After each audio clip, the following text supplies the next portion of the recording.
The world is becoming a smaller place. It's now easier than ever to experience culture from around the world in your own backyard, from food and fashion to music.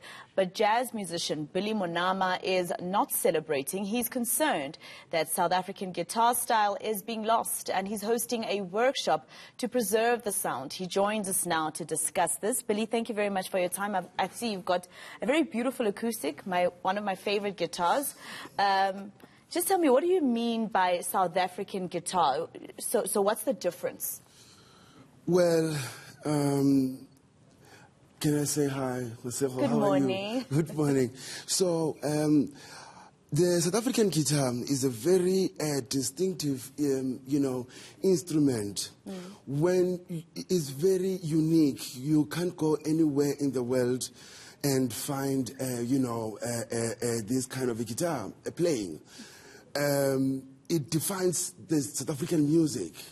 For example, when you hear this, you know that this is Maskanda. Yeah. It defines the Zulu music. And then there's Chitsonga. How do we hear Chitsonga music? With the guitar, So guitar is a special instrument in South Africa, yes. Yeah.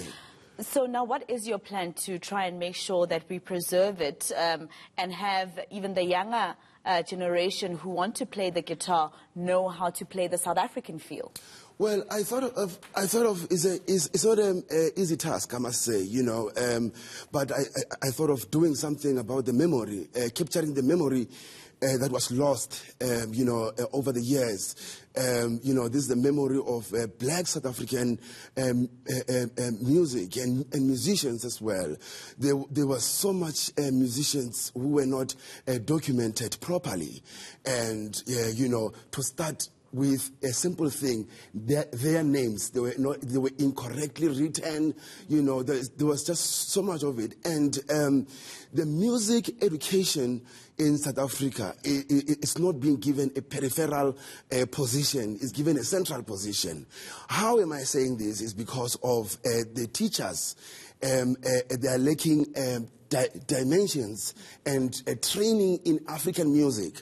So this means that when someone goes to school to study music, he's being taught the curriculum of the Western, and the American curriculum.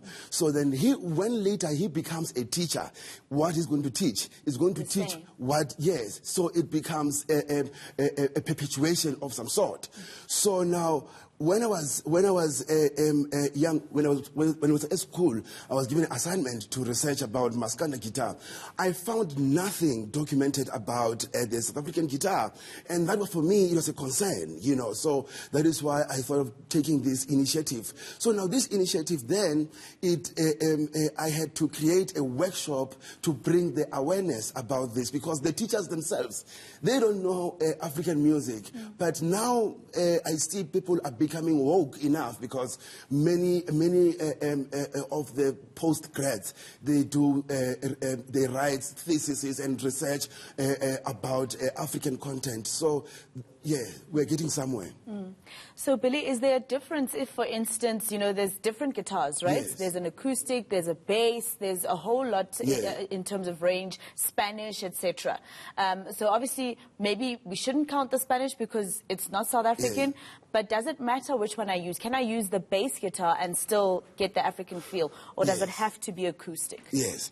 I mean, the bass guitar, it can also do the work of the thing, because, we have the legends like Joseph Makwela. Joseph Makwela, he was the first electric bass player in South Africa. Black electric bass player in South Africa. He recorded with the Motela Queens, the Western Kosi. They had a band called Mahona Zote. So he's the baddest bass player. He's still alive. And people, they don't know about that. Last day when I did a workshop, I brought him as a guest. I asked the kids, I asked the students if they know him. No one knew him. Yeah, so now, any instrument, it has its own language of interpretation of South African music. It could be piano, it could be organ, like people like the Black Moses of, Soul Brothers. When they play that organ, you hear with such a hammer, Majo. Yeah. So I guess this that you're doing is basically in efforts to preserve, because those who can play Umaskandi, Mbaqanga, etc., are leaving us, right? Yes, The dying. leaders that are dying, we're burying them. Yes. And so I'm assuming you're doing this because you're trying to make sure that the next generation Yes. can teach the next and so forth. Yes, absolutely. Masters are dying each and every day, right? And then when they die, we're surprised, hey son, they died. And when they die with information. So we need to document that information while they're still alive.